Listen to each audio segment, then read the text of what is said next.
Good evening, ladies and gentlemen. This is Rahmat Empowerment Wala here from Empowering Minds. Welcome you on this lovely evening from Karachi, Pakistan. The purpose of this platform is to call upon such prestigious guests who haven't just explored their own mindset, but are trying to empower others' minds too. So, to serve the purpose, we have with us our a very wonderful Junaid Ahmed Saab, who has been a podcaster himself.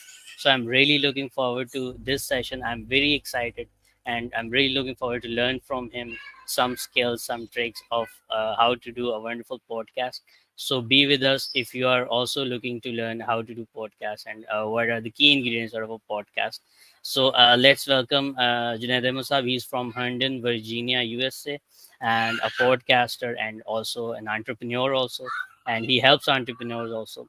So let's go to Junaid Musab and learn more from him about him and what he's doing and how he's doing. So Assalamu alaikum, Junaid Ahmed Saab. Walaikum salam, Rahmat Empowerment. Well, I'm super excited to be here. Thank you so much for the invitation. Thank you so much, Junaid Ahmed Saab, for your valuable time and your appearance in Empowering Minds to empower our minds. Thank you so much. Absolutely, man. Can't wait to get started.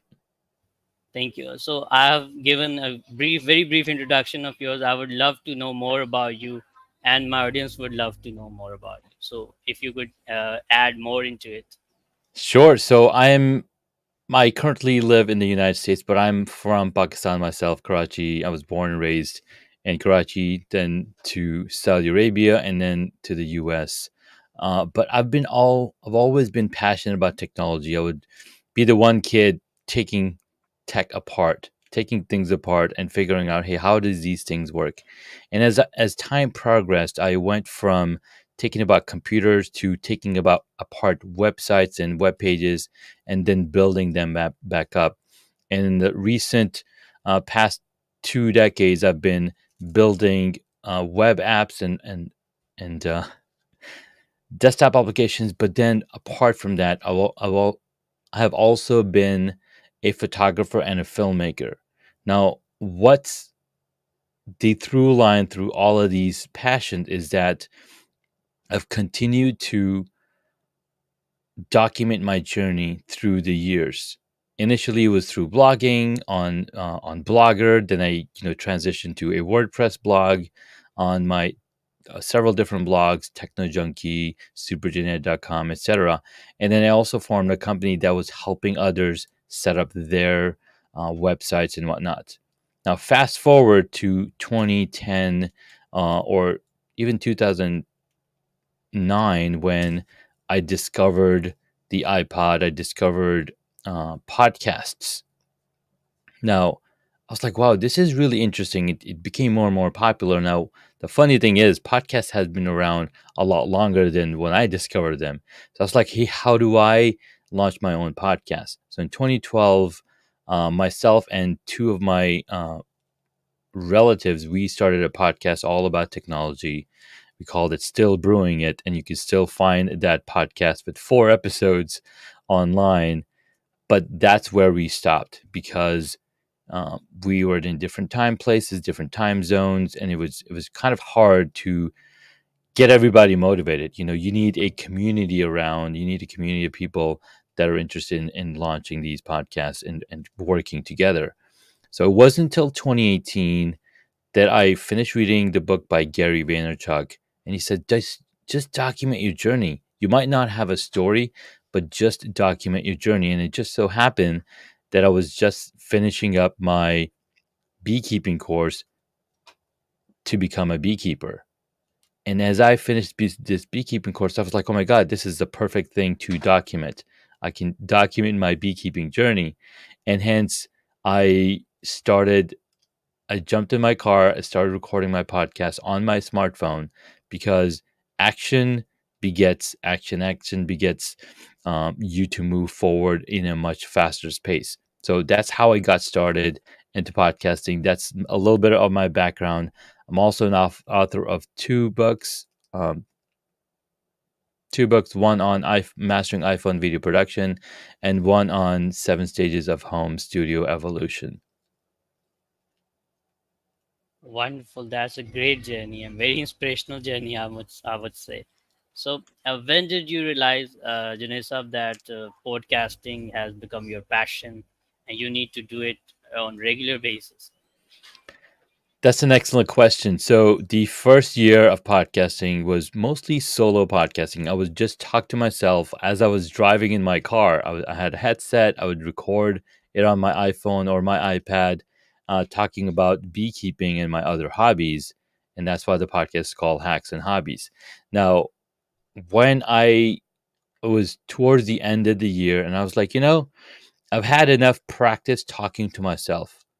I'm sure there are other people who are also talking to themselves. How about I talk to them and we talk in like an interview state? And when I jumped into interviewing other guests on the podcast, I was blown away of the level of information, the level of confidence, the level of uh, encouragement that I got when I started talking to other people. And that alone has what's kept me going because I connect with new people. I'll learn new things that I can then add on to my knowledge and then implement them in my business, in my life, in my work. And the shape of the podcast that I've been running has also evolved over time. Initially, I've done 2 hour long episodes where we're just talking about everything and everything that we could think of. But then as I continued, I was like, I want to be more intentional in what I'm capturing in these podcasts. So I started to create a more structure to the podcast episodes. Now, just in the last year, I've talked to over 200 people, not on a podcast, but just before. It's basically, I call it the pre interview call to understand, hey, do we jive? Is there going to be a connection when we talk on the podcast? Because you want to create this experience uh, as natural as possible, as organic and authentic as possible. So those first calls and then the communication via emails that I do with my guests, you know, gets them to be more comfortable because they're watching my videos, they're watching my emails, and they're getting to know me better. And then as we come to the day of recording the podcast, we have a much more fun conversation because we've known each other for that much time. Great, wonderful. So, Junaid, talking about, if we are talking about your first podcast and your the very recent podcast, how far you think you have come? How change have you felt in yourself? A ton, man, a ton. I'm actually changing from podcast to podcast. So last week I recorded 4 podcast episodes. This week I've recorded 3 podcast episodes, and I can also already see the change that I'm making along the way. Right, just like in cycling, you get better every day, better with every repetition. If I look back to the first podcast episode that I recorded, it was just me talking to the phone, and I had no idea what the episode or the podcast name was going to be. And if you can actually go listen to that first episode called Queen Bee, and the story behind that was my colleague was like, "You should talk about Queen Bee." I'm like, "Of course, I'm going to be talking about beekeeping." It's like, "No, no, Queen Bee as in Beyonce, the artist." And I was like, "Oh, interesting. I didn't know Beyonce, the artist, is known as Queen Bee." Anyhow, I made an apology on the podcast on that first episode to Queen Bee or Beyonce, not knowing that she was known as Queen Bee. But then I also go into the Queen Bee and the importance of Queen Bee inside a beehive. And so that was my first episode. Again, not having any experience, just having conversation. But then now I'm more intentional. Now I'm more um, alert of, hey, what is the reason that we're having this conversation, and what would we get out of it? Now, there has been a ton of growth along the way, and then there has been a lot of tweaks as well that I've made to my life because, yes, we didn't have technology like StreamYard, we didn't have technology like Zoom to do the podcast live production And now that we have, I'm getting better and better in those areas as well. It's hard to believe that somebody with, this much experience is still getting better, because that's the truth. We're continually growing. We're continually getting better along the way. Amazing. Junaid sir, are you still pursuing your hobbies before when you were podcasting? Yes, so I still do some of my hobbies. I'm still into cycling. I still do some woodworking around the house. Those are things that keep my mind active, that keep some of my mind um, fresh, because you want to use both sides of your brain, the right side with the creatives, and then the left side with the analytical. And with tools that we have access to now, like Claude and ChatGPT, we're able to technically use both sides of the mind. And one of the books that I published this year was all creative. It's a children's book called A to Zoo Alphabet Animal Alphabet Symphony, and that was a fun project because I get to create something for my kids, something for my real, my young kid. And so yeah, I keep testing new things. I keep testing new technologies, and you know, empowering my own mind along the way. Wonderful. So, how the idea came to your mind that you should, go towards book writing? Wow, that's a lovely question. So about back in 2016, 2018, I believe, um, I had been riding my bike with a teammate. So I joined him end of 2016, and in 2017 I managed to bike a total of 1,700 miles on the Wow. road.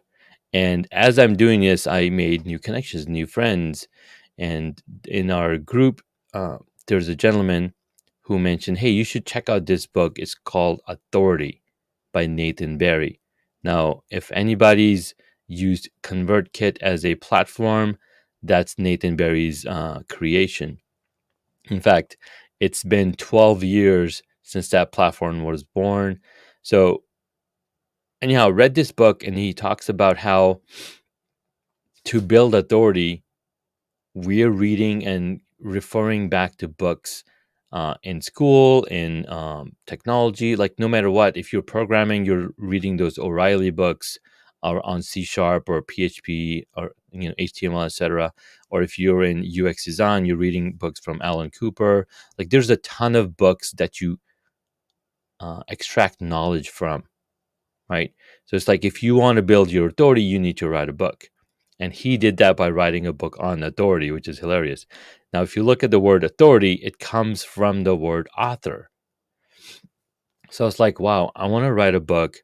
But it didn't happen till uh, end of 2018, when a friend of mine was like, "Hey, I'm going to be a part of this entrepreneurship book where you know there's a total of 17 authors coming in and writing their stories, sharing their knowledge, and it's all going to be bundled in one book." I was like, "Wow, that's pretty cool." I was like, not right now." But then when I met him in person, he's like, "Here's my book. Here's my chapter. Check it out. So it's so cool." And that was like, okay, I want to do this. And then it just so happened that we got on a call with the publisher, and the publisher was working with another gentleman. We're like, hey, it's a 2-for-1 offer. You'll have 2 chapters in 2 different books with this. And I'm like, all right, let's do it. So in one book, I wrote my journey of how I became, where I come from, and like lessons in small doses. And then the next book I wrote, the next chapter I wrote was all around mastering iPhone video production, because that was something that I was actively doing.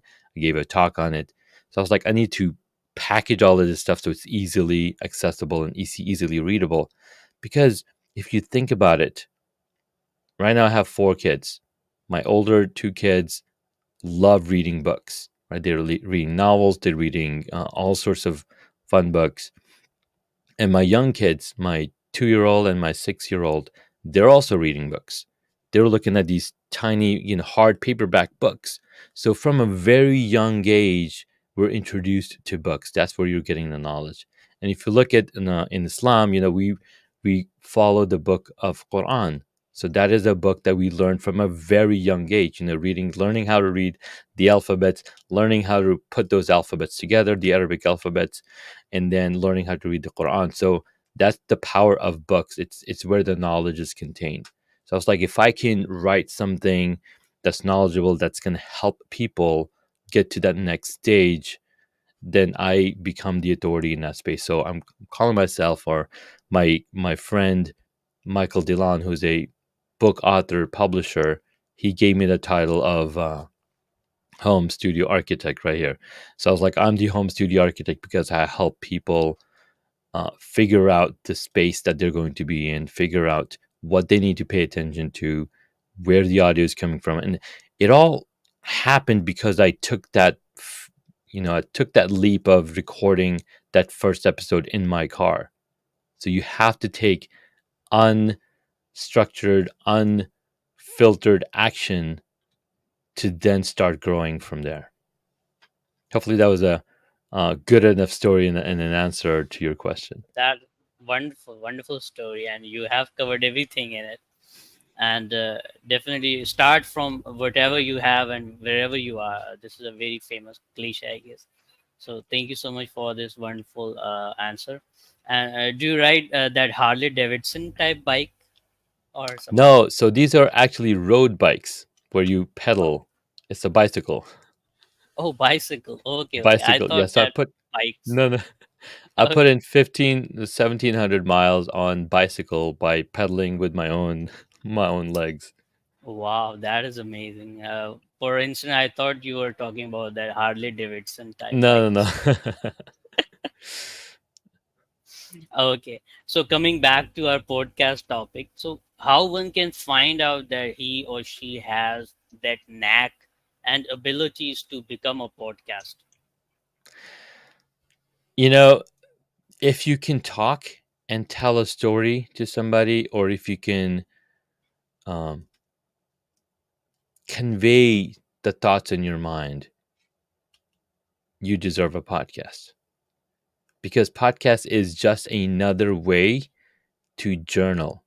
Think about it as a journal. Now, as we're growing up in school, in English class or in Urdu class, we are empowered and we are, encouraged to write daily in your notebooks. Write in Urdu, write in English, because what that's doing is that's helping you acquire more vocabulary. It's helping you acquire more knowledge about yourself, and it's helping you become a better reader because as you read you can write better, so it's helping you become a better person.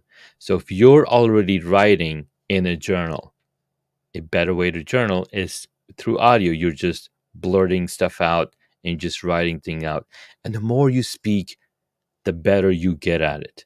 The more you put the information out, the more clarity you get in your brain, because it's almost like when you've drank a glass of lassi, you've got all this remnants of the milk and curd in there. So how do you clean that? You're just not going to wish that it gets cleaned up, because that's wishing, oh, I wish I had a podcast. What you need to do is you run water through it, and that's by actually doing the work of cleaning that out. Well, what tools do you need? Well, you need some water, you need maybe a sponge, you clean it out. So you're basically, as you speak more and as you write more, you're clearing your head of all the stuff that's keeping you behind. And then you get to the good stuff. Wonderful again. Again, very wonderful answer, Junaid Saab. The next question would be one of my favorite, and I'm really looking forward to listen to that. The ingredients, according to you, the ingredients of a good podcast. What should be the ingredients? Man, that's a question that I've never considered before. But the ingredients of a podcast would be, what message and what action can the listener take from the information that you're sharing?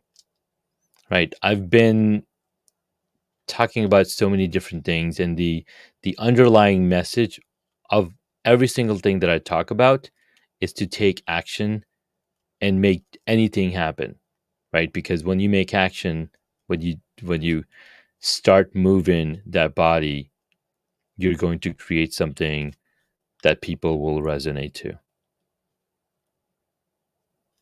Wonderful again. So should it contain some fancy surroundings and some expensive equipments, or we can start with whatever we have?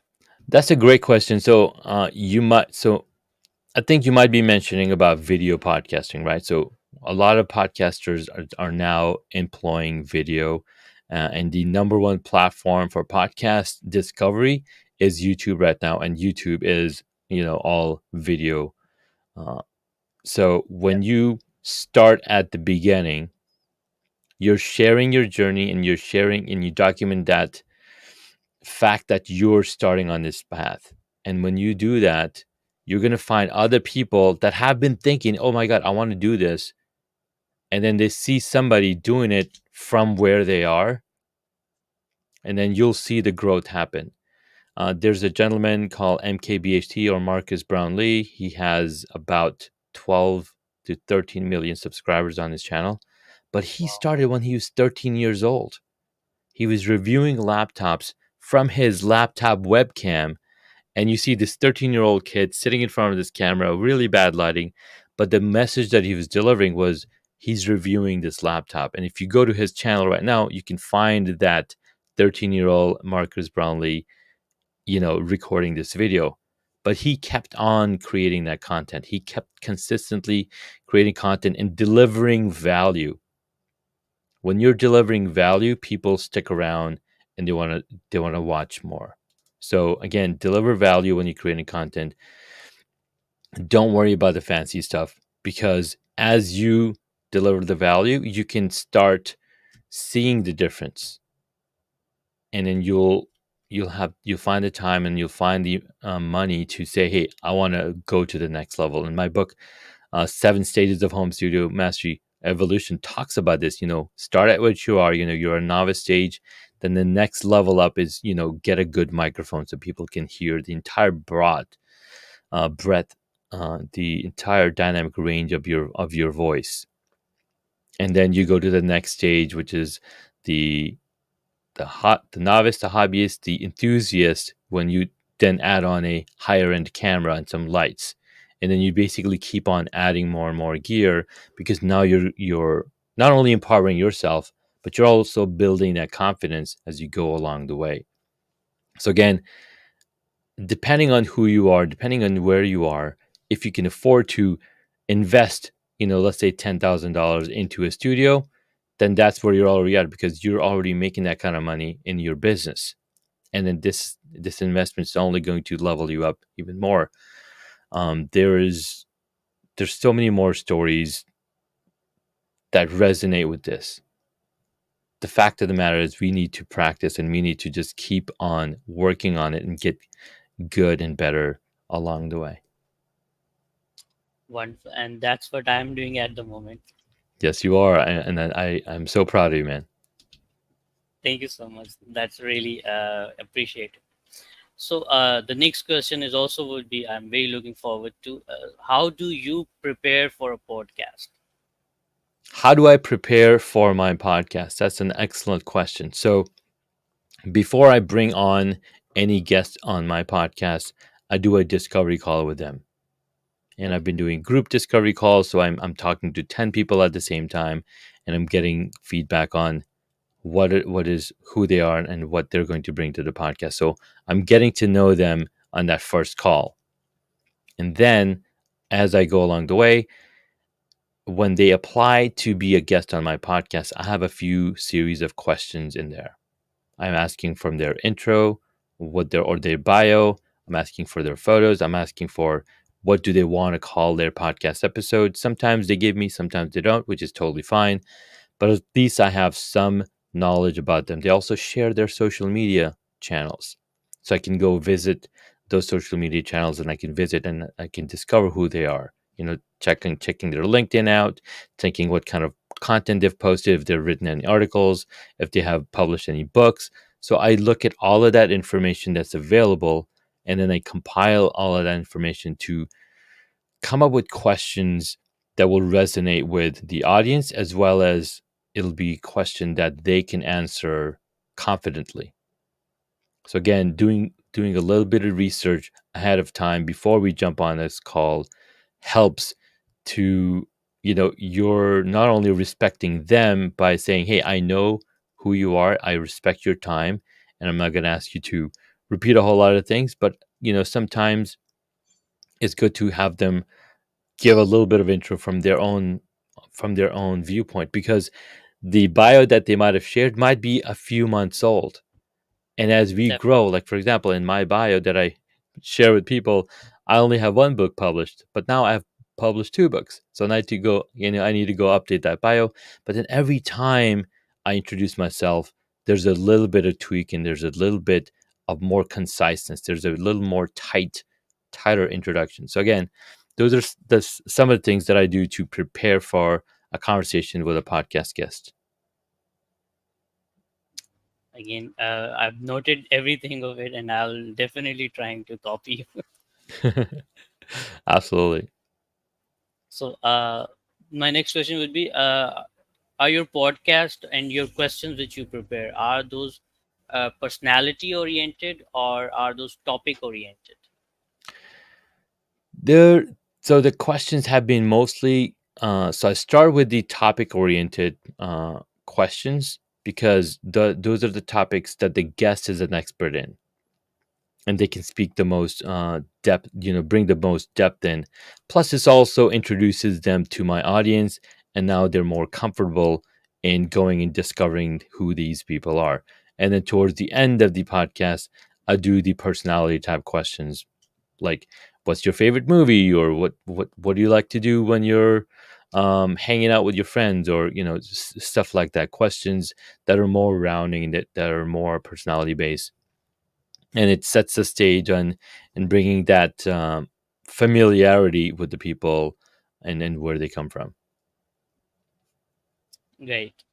So, pursuing guest is a very important aspect of podcasting. So, how do you pursue guests that you think you can persuade them to be a part of your podcast?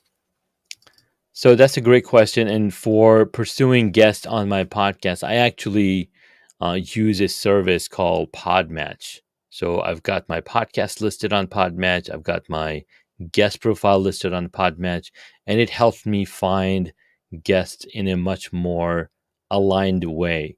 So the guests find my podcast and they're like, "Hey, I like the conversations that you're having with other guests. I want to be a guest on your podcast." So the system automatically matches them. Now, I will seek out guests that I want to bring on my podcast that are not on Podmatch.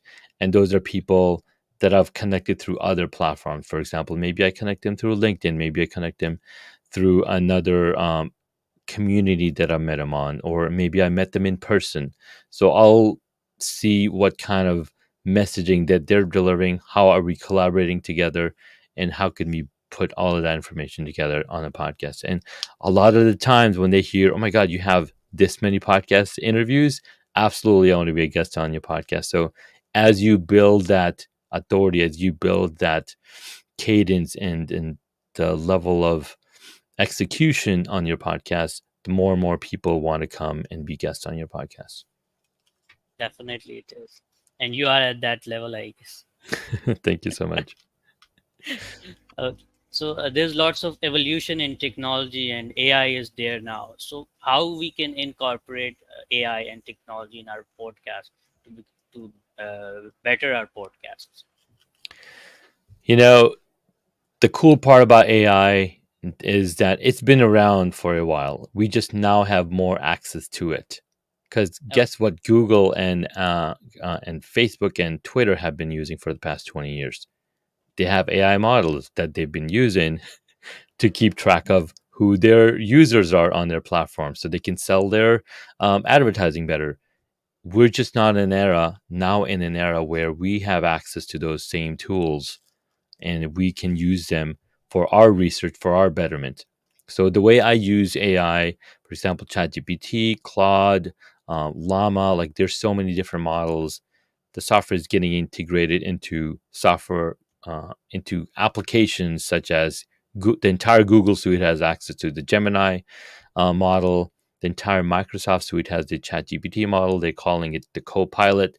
So you want to use these tools for research. You want to use them to help you structure your um, podcast in a much uh, more authentic way.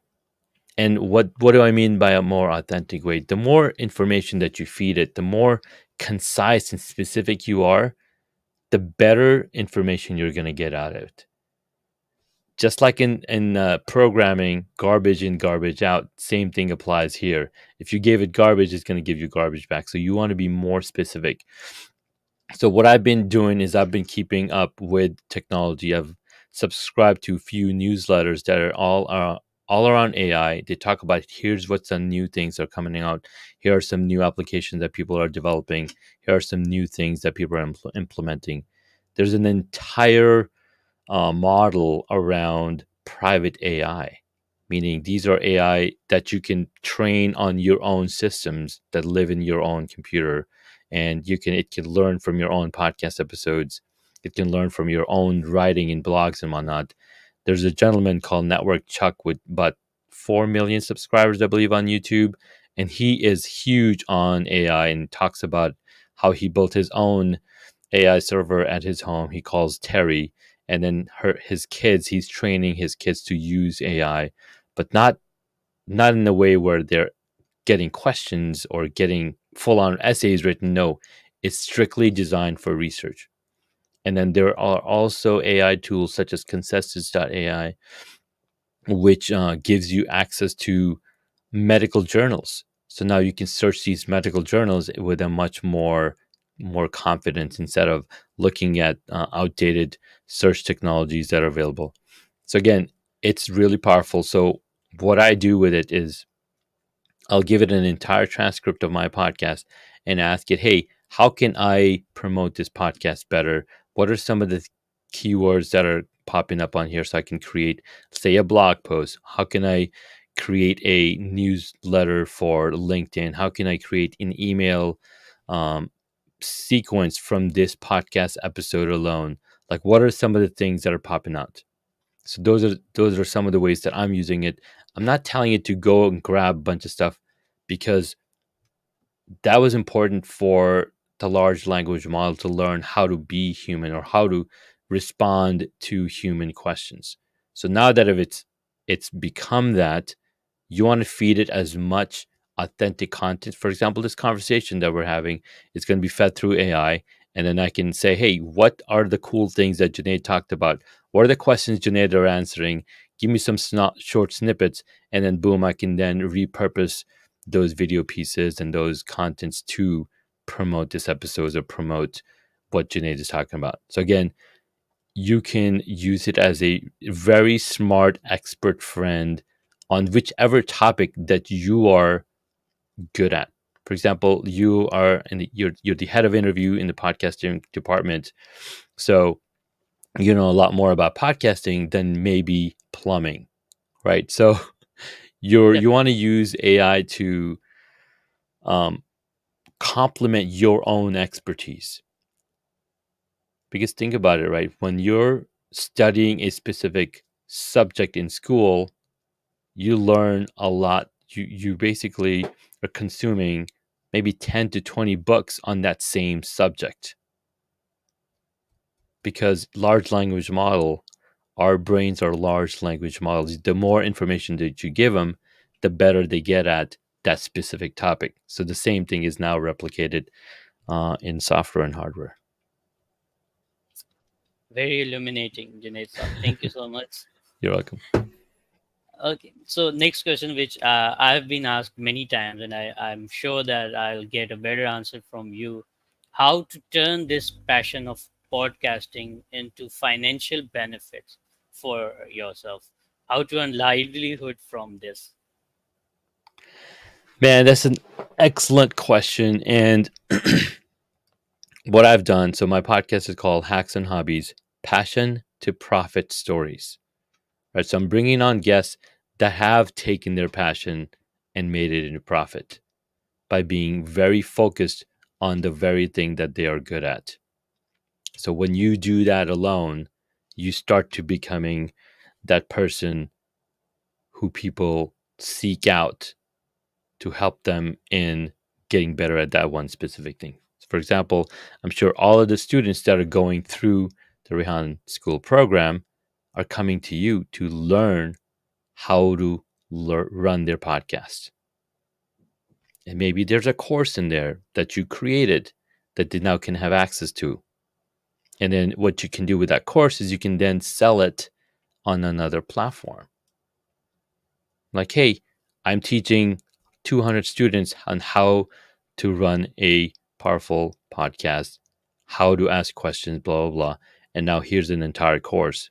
So either they can jump on a call with you, do a one-on-one consult where they're learning from you. Okay, have this question. How do I do it? Here's, or they go through the course. And I've done very similar things. As I built my own podcast up, I connected with a ton of people. But as I was going through that journey, I brought my passion of photography and filmmaking into my home space. I was able to create this studio space with multiple camera angles to show people that this is not a fake virtual background. This is an actual room. And they start asking me, oh my God, what gear are you using? What camera are you using? What lighting? How do I set this thing up? What are the settings on the camera? What's the microphone? What am I doing in my room? So those are the things that I'm now teaching through courses, through consultation, through virtual consults and whatnot. So that's how you turn your passion into a profit and start monetizing through through that way. And then there's so many other ways you can also sponsor or have sponsors sponsoring your podcast to say, hey, uh, anytime I'm using a podcast or setting up a new studio, I'm using the Shure MB7 microphones. So now I have a sponsorship opportunity with Shure. Anytime I'm recommending a camera gear, I'm recommending Canon cameras because they create the most rich color production. Anytime I'm recommending them to use a computer, I'm working with Apple. I wish Apple would sponsor me. That would be pretty cool. But again, you start to see these uh, through lines on what's helping them create that better connection. Again, very, very illuminating answer. Thank you so much. You're welcome. So, next question would be, how can podcasting contribute towards the betterment of the society? That's the $1 million question. See, what starts happening with podcasting? So, podcasting is very young. There's about 34,000 to 300,000 actively established podcasts.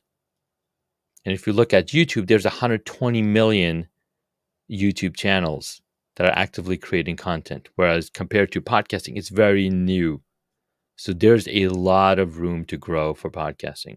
So just you being there in this podcasting space gives you that authority of being a media person, being somebody that can go and have a voice in the world. Because that's very limiting. We have very limited voice. The entire news industry has taken over on the message that they're trying to throw. But when you bring in authentic stories and when you bring in authentic lessons in podcasting, where we're talking about the importance of morality, where we talk about the importance of parenting, to talk about the importance of education, and not just education that you learn from books, but education from being a good Muslim, being a good person, somebody who cares, somebody who's empathetic. So those are some of the things that you can develop and create through podcasting, and it comes it comes from that personal development that you do. And then the Definitely. last thing is the willingness to make a change, the willingness to take the advice from somebody and applying it. You know, being open to coaching. Great, wonderful. So, when did you realize, Janesa, that you should go towards the entrepreneurial side and help entrepreneurs? When did you decide that? I didn't decide that, it's in my blood. Okay. I was it was so when I moved to the US, I I saw that my uncles were running businesses. I discovered that they were buying and selling cars, that they were setting up events for other parties and whatnot.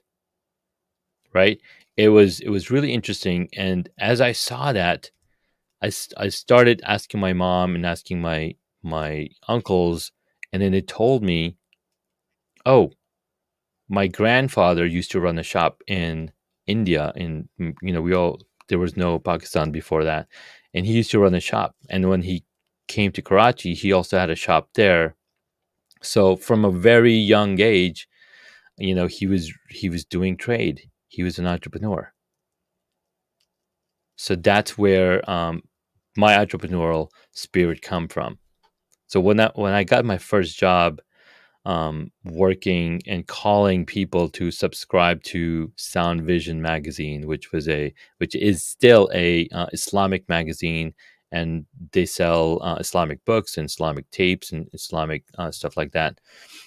We were in an entrepreneurial space already because I was going every Friday, setting up a little booth at the masjid. So after the Jummah namaz, people can come buy these books on children's stories and children's books and whatnot. So from a very young age, I've been exposed to that, and it was really inspiring to be able to then step into it myself and being around other entrepreneurs who took the thing that they loved to do and they made it happen and they made it a reality.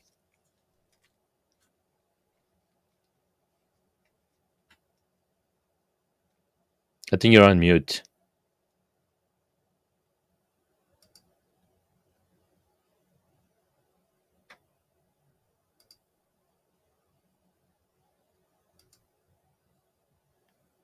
Why can't I hear you?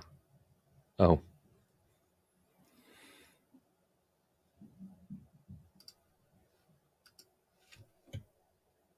can you still hear me? I can't hear you anymore. What happened?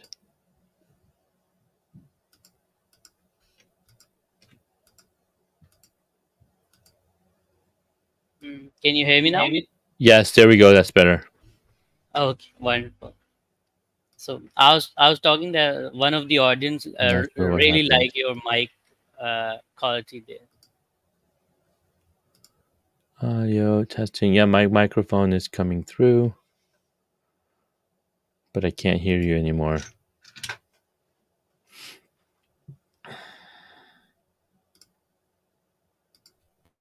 Now can you hear me?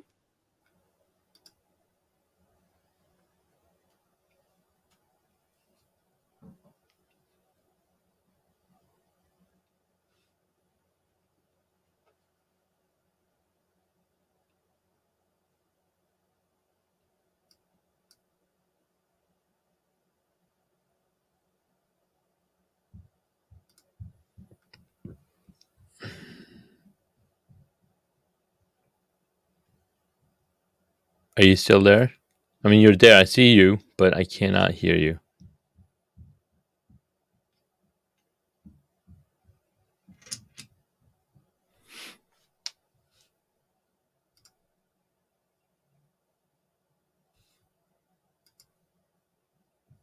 I wonder if I should refresh my page.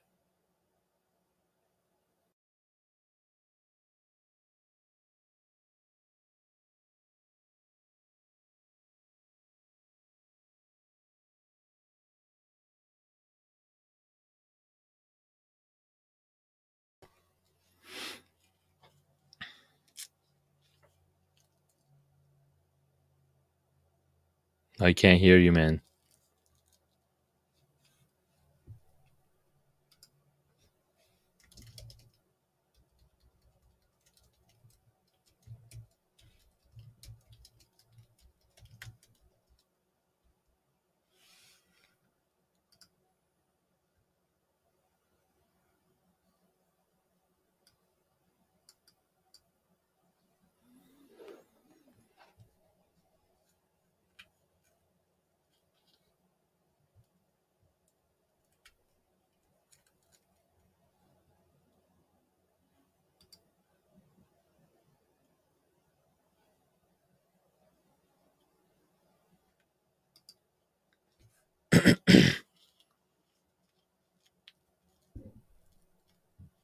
Okay, now you're on mute. I see the mute button on, and hopefully the volume should come. Some reason the headset is not working.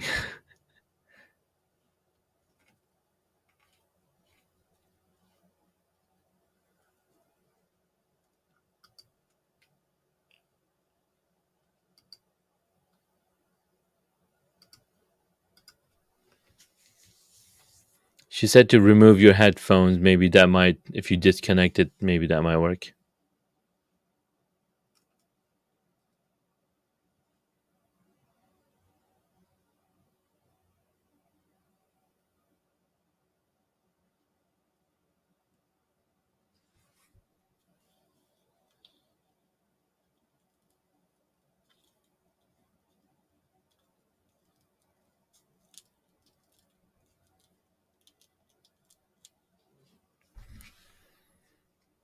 Technical difficulties are kind of what makes a show really strong, because now the entire audience is interested in what's going to happen next. They're wondering what's going on, and they want to help, right? They have that empathy in them to say, hey, oh, try this thing. I've gone through this so many times, and so see if you can change the microphone to uh, awesome. That was a wonderful podcast for sure. Thank you so much, Rahmat Empowerment Wall. I appreciate you. This was a lot of fun for sure. Thank you for the insightful questions as well.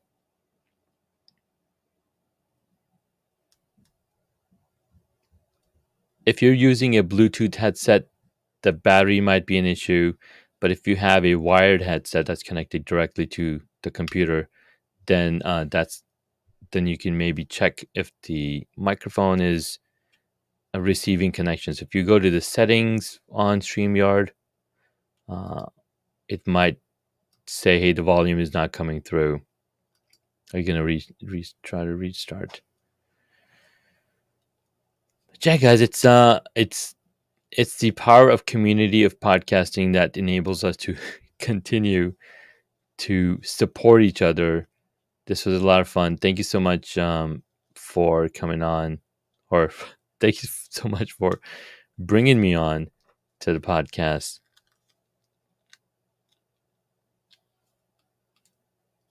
No, nothing yet. Dinara. Don't hear you.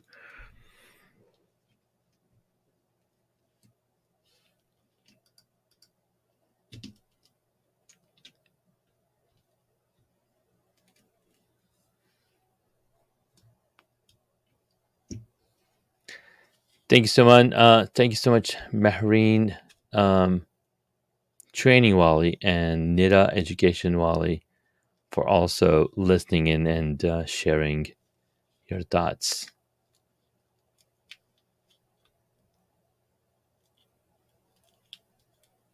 Sounds good, Brother Ahmed. Thank you so much again, and we'll sign off. I'll help you sign off to the episode. This was Junaid on the Empowering Minds podcast. Thank you so much for your time, and we'll talk to you very soon.